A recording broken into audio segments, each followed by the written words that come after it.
Okay, we are live on LinkedIn. Welcome, everyone. Thank you for joining. We are scheduled here to talk about how to navigate the UK pharmacy market. We just do a little numbers check. I can see there were some people in the waiting room. So if you are on live, please just pop your name in the comments and give us a little wave just to know that we are definitely live. I'm Stevie from Located Locum. I'm going to be moderating tonight's event. So I will be incognito in the background while Jason and John talk through the content. If you have any questions, we'll acknowledge them and then we'll come to them more than likely at the end for the Q&A session. But if there's a question you have that's pertinent to the content, please do add it to the chat box underneath the video, and we will definitely get to it. So without further ado, I will hand over to Jason, who will do the introductions. Hi everyone, thank you so much for joining us this evening. Given some time on your Thursday, I hope you have a glass of wine or something in hand just to pass things through. What I want to do is just give you a quick agenda here so you have an idea of what we're going to work through on this evening's session. Timing wise, depending on how many questions you ask, this could be anything from 45 minutes to an hour. What we'll do is we'll give you some introductions, myself and Jonathan. We want to look at some of the challenges facing pharmacy at the minute.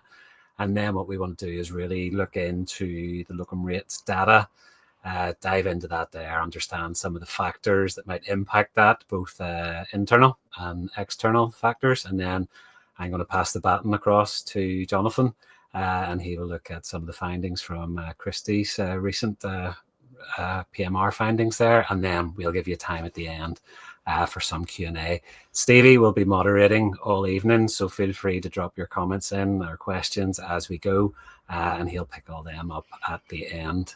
So I will just introduce myself and Lal. So I'm Jason Gordon. I'm the sales director at Located Locum. And my role really is I lead a team of specialists there who are sort of dedicated to helping businesses find the perfect locum, whether that's looking for an optician or a pharmacist. But obviously this evening we're focusing on the pharmacy side. A little bit about me. For the past 15 years, I've been working in the technology sector, and I've always been driven by technology that really has a measurable positive impact. So this has led me to have roles in assistive technology, educational technology, learning and development, and a couple of roles within healthcare. So at Located Locum, we have really a dual focus. We have our business clients, and then we have our locum community. And my real guiding principle there is to make sure that we are adding value to both those communities and developing technology that is truly useful and used. So a little bit about Located Locum. It's an award-winning technology company, and our focus is really working on connecting locums with pharmacies across the UK. We have over 10,000 pharmacies on the platform, and that ranges from independents right up to the large multiples. And in our history there, we have posted over 2.8 million shifts, and we're working with over 44,000 locums or pharmacy workers on the platform. So the reason I give this is the hope that you understand that the data that we provide in around shift rates and market rates and stuff, it's backed up by a lot of data.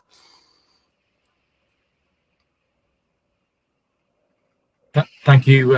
Thanks, Jason. Just a very brief introduction about myself and Christian Co. Christian Co. have actually been established for 90 years this year. It's our 90th birthday in May.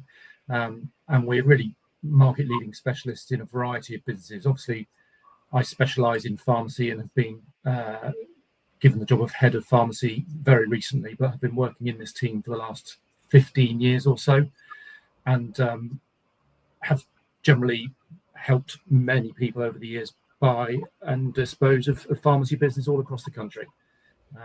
A lot of the interesting facts and figures we'll get to a bit later after the Located Locum data.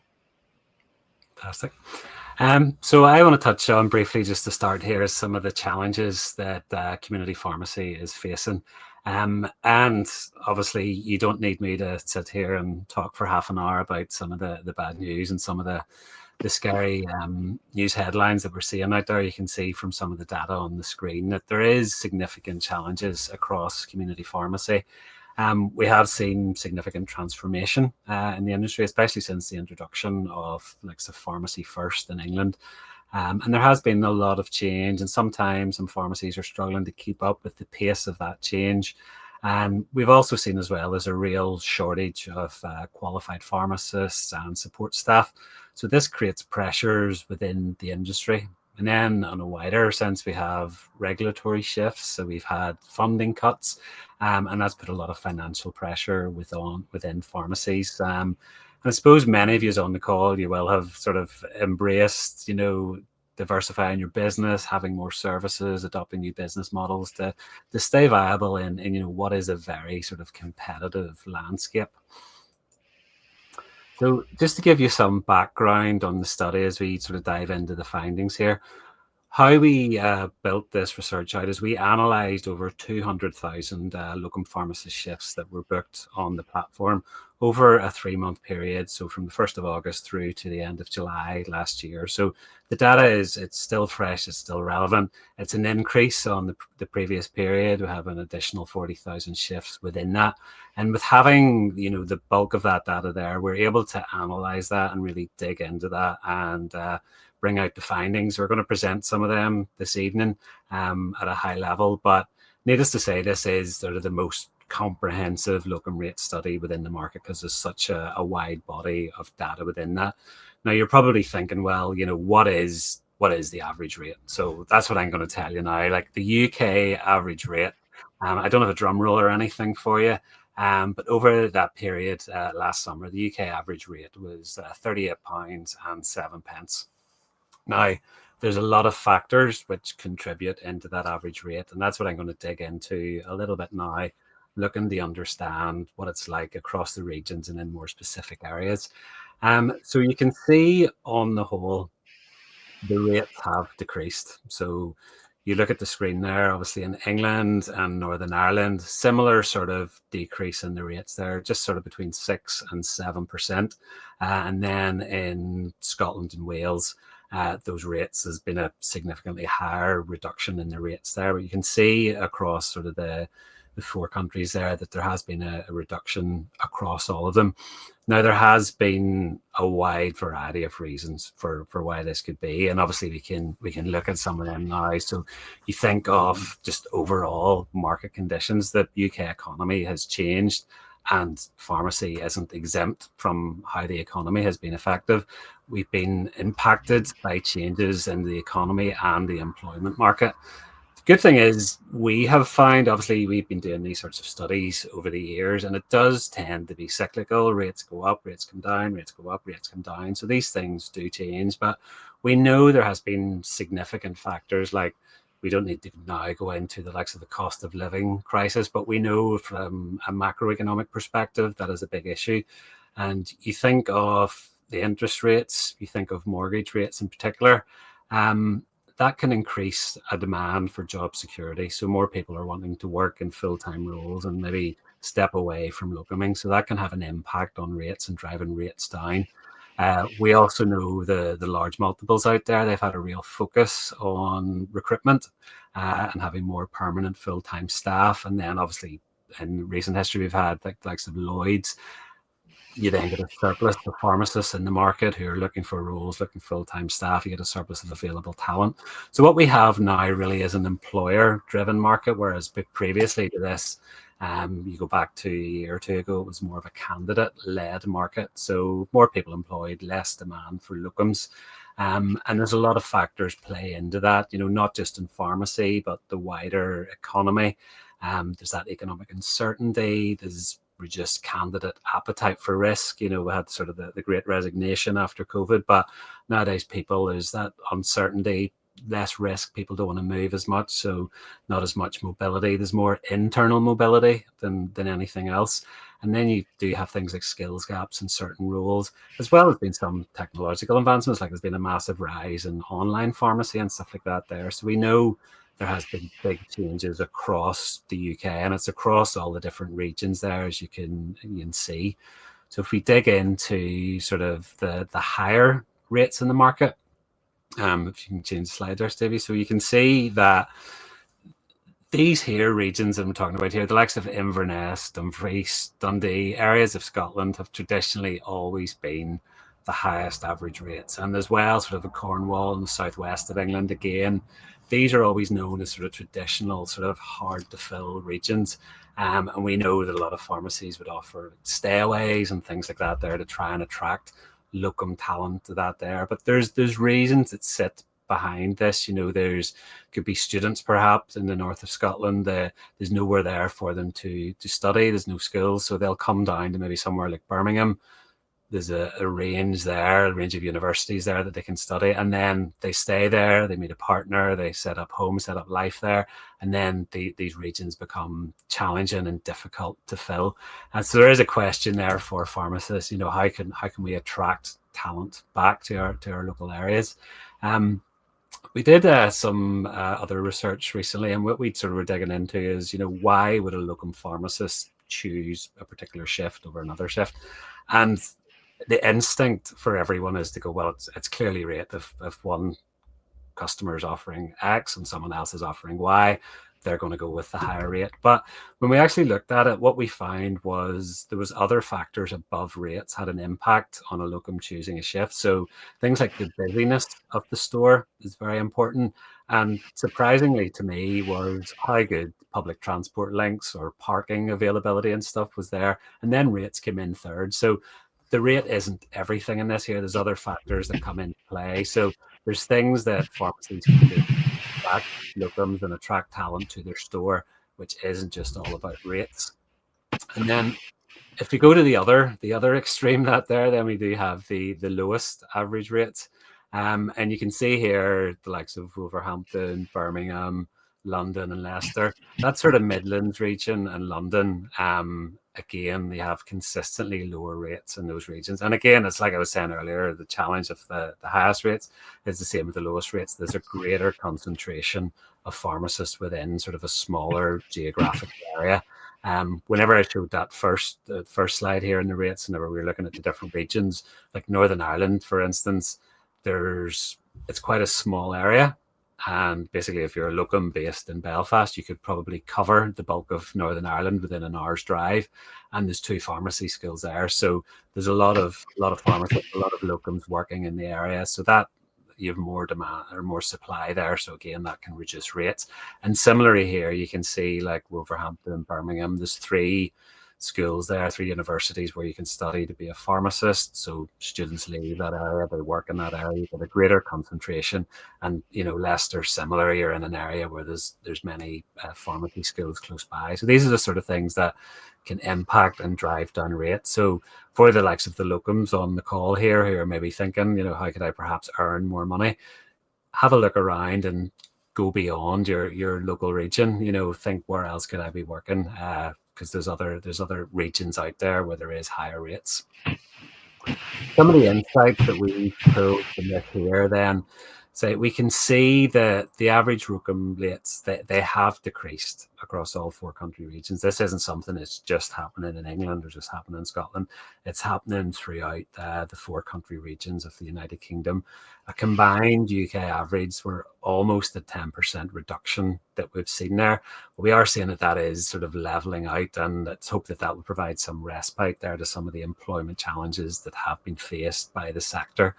You can see there, the lowest recorded hourly rates were seen in Wolverhampton, and the highest rates were up in Inverness. So that idea of locational remoteness, if you're away from university towns, there's a bigger challenge to fill. So there's higher rates, so there's opportunities there.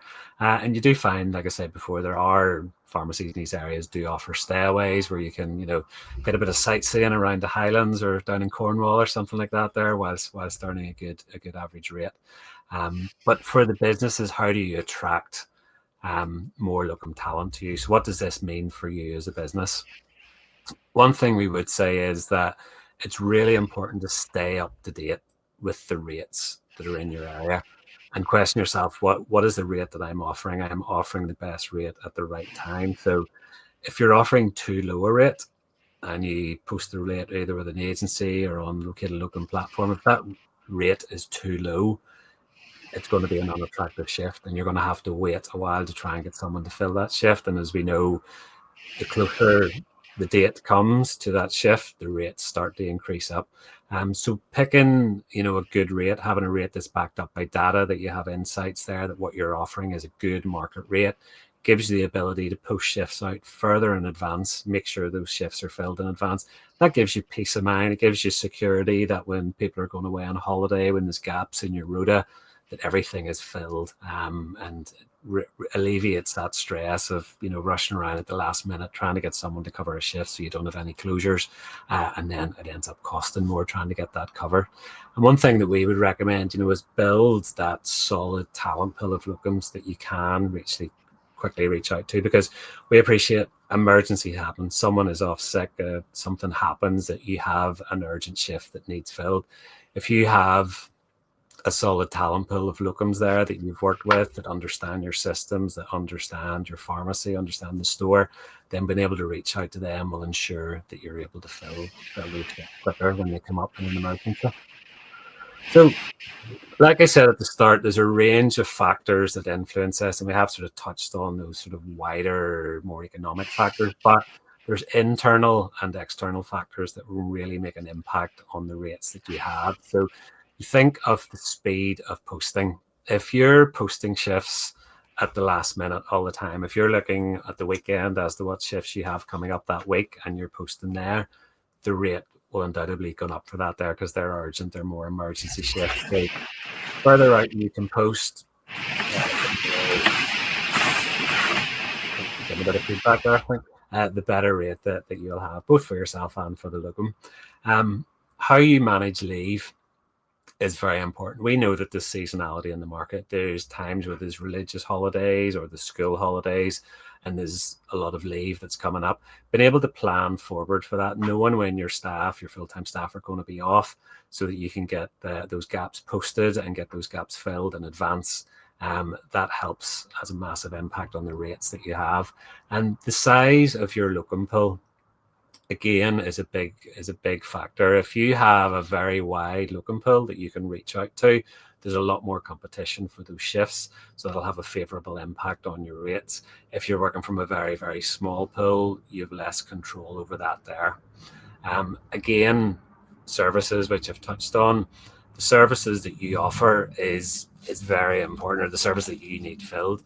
So for a locum, having certain skill set, they can command a different rate for that there. But what we would always say is, how easy are you making it for a locum to take that shift? Are you signposting them to all the right information? So the likes of the LAL platform, we have a communications hub in there, and that enables businesses to put up their SOPs, to put up training materials, to explain what PRM is in use and things like that there. And you can even have basic information, like I said, like, what number bus goes past, or where the closest parking is, or what you're offering them there. So you can make those shifts more attractive to locums by offering that information in advance.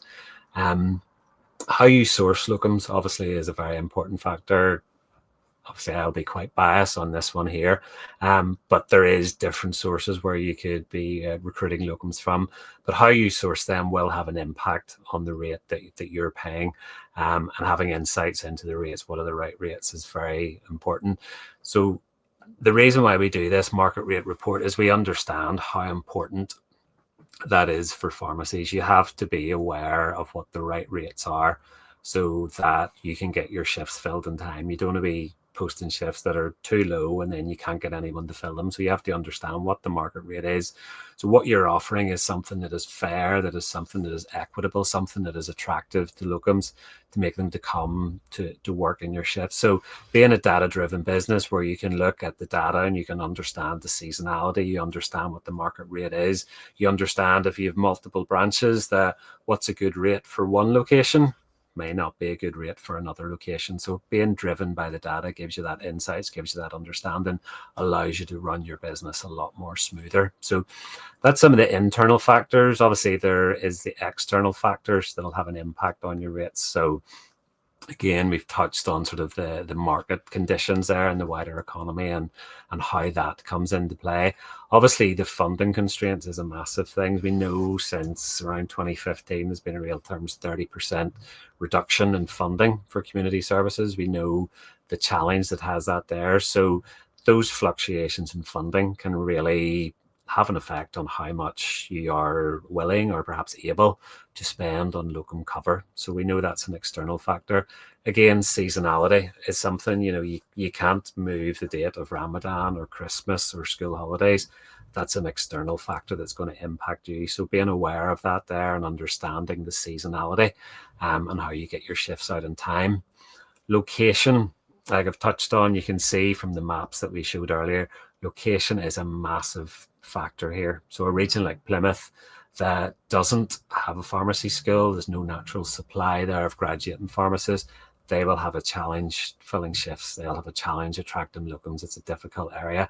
Whereas if you're in somewhere like Birmingham, there will be an abundance of staff, an abundance of locums which you can attract. So again, that has an impact. So it is really supply and demand, that sort of city versus rural. Is there a university nearby where there's a candidate pool coming out each year? That'll make a difference. Again, as I touched on earlier, there is alternatives to community pharmacy. So locums may want to work in other areas. They may be wanting to work in GP surgeries. They might be attracted by clinical roles. We know, like whenever all the vaccination clinics were open, that was very attractive to locums. So these alternatives to community pharmacy are as an external factor, which you may not have any control over really. And at the end there, as always, there is a pent-up demand for annual leave and holidays from your permanent staff. We're all due our annual leave. I book my holidays, and I'm sure everyone else that works in the industry books their holidays. So understanding that those demands and understand the timing and the cyclical nature of that there, and planning ahead and being well organized for that there, that can make a real difference. So what we're going to do before I pass across to Jonathan, I'll give you the opportunity here to download the latest study. You can use the QR code there, and you'll see within that, you'll be able to see the average rate by region and by city. You'll be able to see the methodology and the data breakdown, how we performed the study. You can see market rates for your branches in your area. And with our platform, you get access to a live market rate report. So those 10,000 businesses that I mentioned who are using our platform, they can see live data. So whenever they go to post a shift, they know what the live rate is and that there. So we'll leave that for a second, give you a chance to score that there. But again, we will be sharing these slides afterwards, so you will be access to it afterwards. So I'll pass across to you now, Jonathan. That's fantastic. Thank you, Jason. Appreciate that. Some really good some stats, and actually you will see some overlap actually in some of the things that you've highlighted there, and some of the things that we've seen in the market itself. And despite some fairly significant headwinds and challenges operationally, very well publicised issues, Christian Co actually had a record year in terms of transactions. We sold 225 pharmacies across the UK, which is more than we've done in any single year by a long shot. One of the really encouraging things from the data is that the first-time buyers are making up a third of those purchases. And what we've seen in the last, 3 or 4 years, ever since the sort of Lloyd's disposal, it has really given a huge opportunity to the independent sector, the locums, the managers, the first-time entrants to really get a foot on the ladder. And that's probably not something that they would have been able to do in any great numbers in the sort of preceding 5 or 10 years. So whilst there's been a lot of change to the market, I think you could argue a lot of that has been really positive, just to get some new blood and some young entrepreneurial pharmacists, as you say, owning their own business, being more in tune with their local community and offering those services which are very well needed. You can sort of see from the graph on the right hand side that the sort of achieved price compared to asking price has fallen to its sort of lowest level in the last 5 years. That effectively is down to supply and demand. I think if there are more pharmacies available, as a buyer, you genuinely have a bit more choice, and you can be a little bit more cautious potentially, or sort of a little not getting into bidding wars as often as in years gone by. And actually, the value perception from, I think, buyers is that they're getting more for their money. So it's been busy, it's been very active, but there's been some really good success in there. I think on the next slide you'll see that this comes back to the corporate disposals. The average price of what has been sold by Christie & Co did reduce by just over 6%, and that is entirely down to the fact that there were more corporate disposals, there were more divestments of smaller, potentially non-performing assets or less profitable assets, which may have been owned by a larger corporate or a regional corporate, that were put back out into the independent market. And because of the smaller pharmacies being sold, there were less people at the top end selling those big retirement sales. The average price of what we sold has decreased. But interestingly, and probably encouragingly in some respects, the last sort of quarter of last year, we certainly saw that average value start to increase. Certainly a lot of the deals in the pipeline are bigger in terms of monetary value, and therefore I suspect next year the price index will show a positive, because I think we will be selling less pharmacies in total, but I suspect the average price will be higher. On the next slide you'll see some overlaps with some of the data that Jason was providing earlier on. I mean, it's fairly obvious that wage costs for businesses increase, and we saw that increase. One thing that is noticeable here is actually the reduction in locum costs as a percentage, and that was in part due to the reduction in rates that was well demonstrated by Jason earlier, but also I think because of the financial pressures that some of these businesses are experiencing. I just think some owners have employed locums less. I think historically they might have taken a day off in the week and they would have employed a locum for the day whilst they did paperwork and things like that. I think because of that flat funding, because of that reduced profitability, I think that is happening a bit less. Hence the overall reduction in locum costs, whilst the wage costs increase. And that follows through into profitability. Again, flat funding at the top with ever increasing costs, whether that's inflationary driven, whether that's drug costs, whether that's wages. Every cost effectively of a business is pretty much increasing.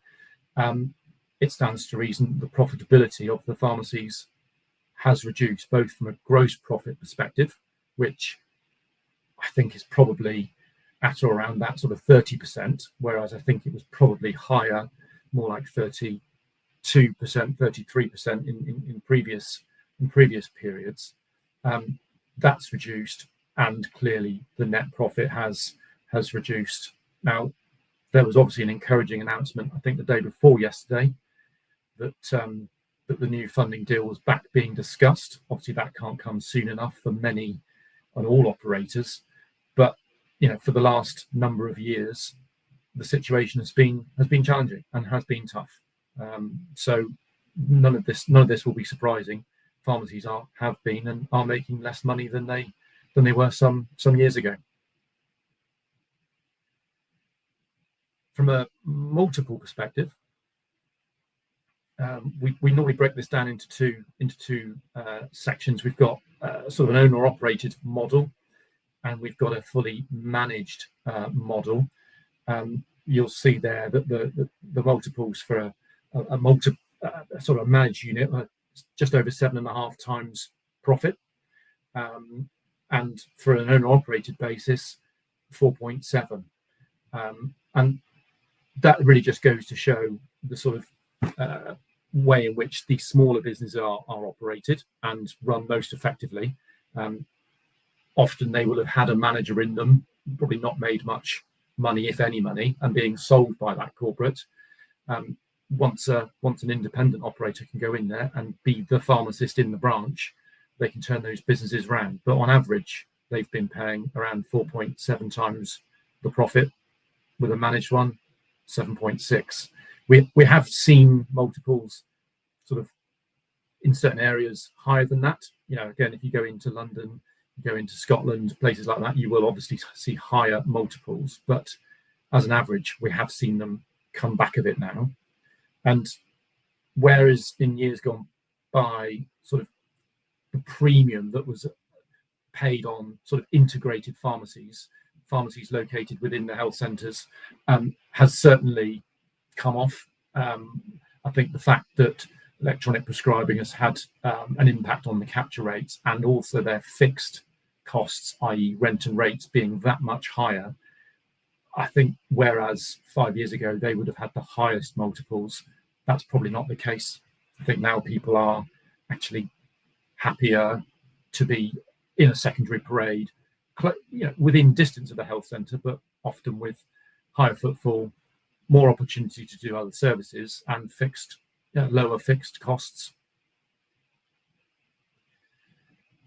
Finally, I think our outlook, we undertake a sort of pharmacy operator sentiment survey every year, and it sort of gives you a bit of a feel for what owners are thinking. And I guess the encouraging thing from this is that sort of two-thirds of operators are looking to do something.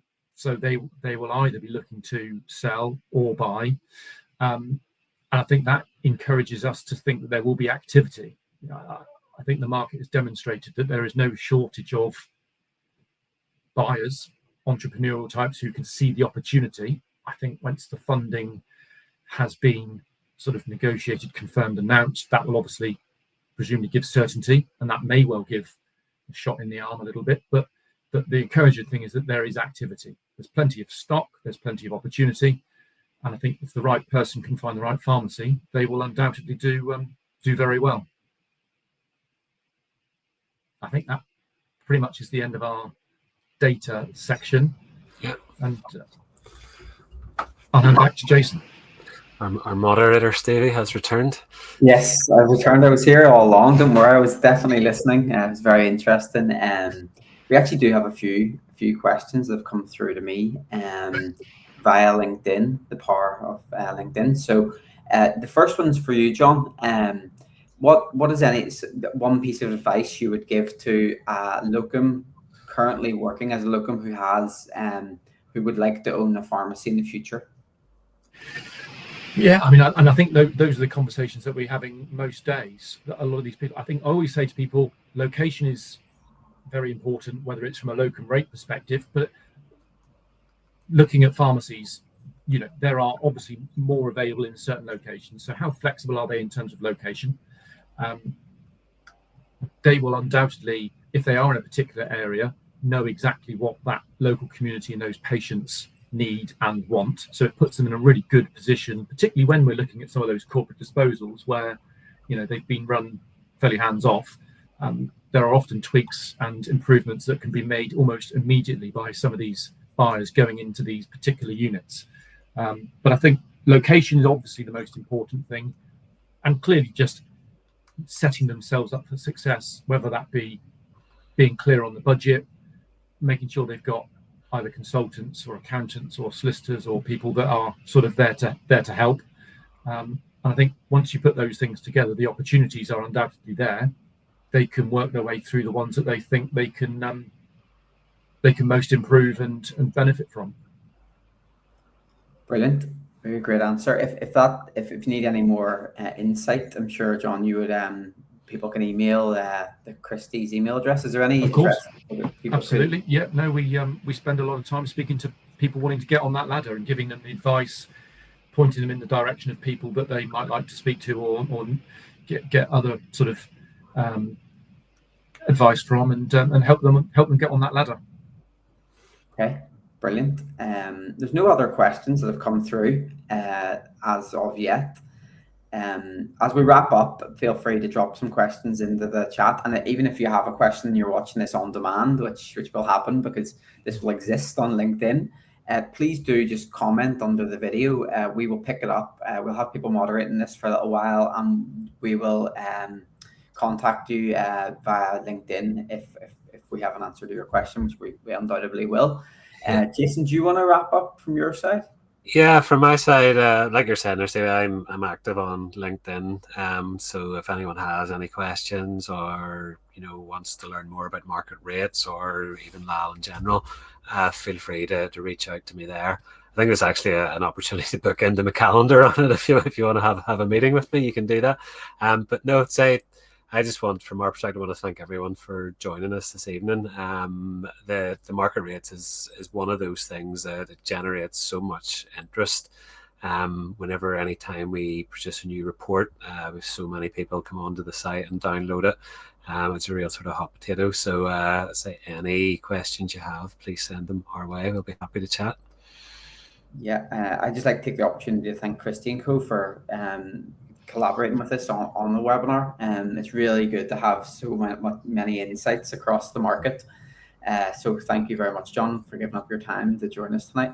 Thank you for the invite. Appreciate you, and thanks for the data in our Outlook publication. Again, it really helps. So thank you as well. Okay, brilliant. We'll wrap it up there. And again, just from my side, thank you everyone for joining. Really appreciate giving up your time in the evening. Have a good evening. Goodbye. Thanks. Bye. Bye-bye.